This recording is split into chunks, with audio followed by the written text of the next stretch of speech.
In a recent video, I talked to you about how do you know if it's time to divorce? Questions to ask yourself, a list of, questions for yourself. What are the advantages of staying in this marriage? What are the disadvantages of staying in this marriage? And see which is the heavier side.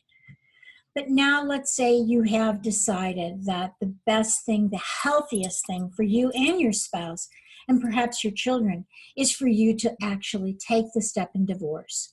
But before you do that, you really need to plan.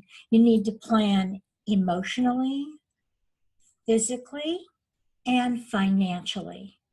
So first of all, let's talk real quickly about emotionally.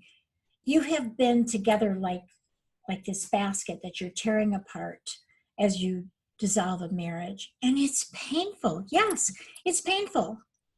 But it also can be a blessing in disguise as you can become who you really are, be the genuine, evolved person, growth, opportunity, all that good stuff. So it can be, but it's not easy at first. I don't care what kind of divorce. Even if you want the divorce, it can be painful. So I suggest that you read self-help books about going through divorce. You talk to your clergy person, your minister, your rabbi.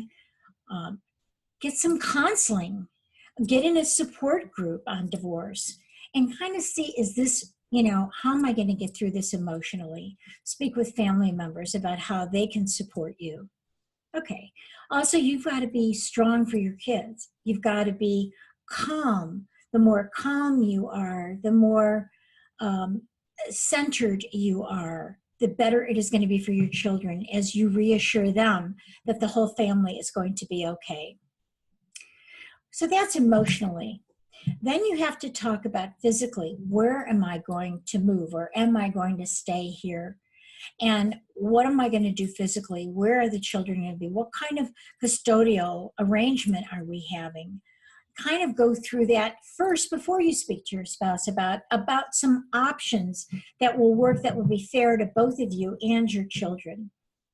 And finally, and probably the most important and scariest, at least for most of my clients, and I've been doing this for 33 years, is the financial aspect. Everyone has fear. Even the higher wage earner feels, oh my gosh, how am I going to pay child support and spousal support? And the lower income earner, or maybe the person who hasn't worked, is fearful of, how am I going to live? How am I going to make payments on a house or an apartment or a car? So those are really important issues for you to consider and plan about. You need to think about that. And how do you do that? Well, luckily we have the World Wide Web. You can look up anything you want on the web. And I suggest you look at such places as divorcemagazine.com. They have articles on everything.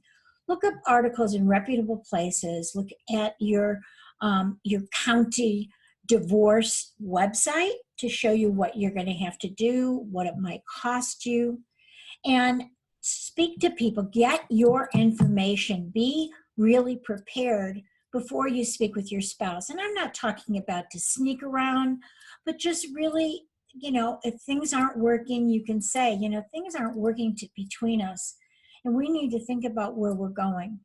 Obviously, I would say to you, speak to your spouse and say, we've got to communicate, or we've got to do some kind of counseling. And if they refuse, and if they say, no, it is really time for us to end, or they have a new significant other, or you have a new significant other, it is time to just be upfront and honest about it. But I would probably want to have enough information before I have that heart-to-heart talk with my spouse about what get that information, because that information is power, to talk about possible strategies and plans. So once you know how you're going to deal with it emotionally, how you're going to deal with it physically, at least you have an idea, and how you're going to deal with it financially. You may need to talk to a CPA, get some information from various attorneys, and then you need to decide how you are going to go about that divorce. You have many choices. In the next video, I'm going to talk to you about what are your choices in divorce and really what is the healthiest way and what is the most destructive way.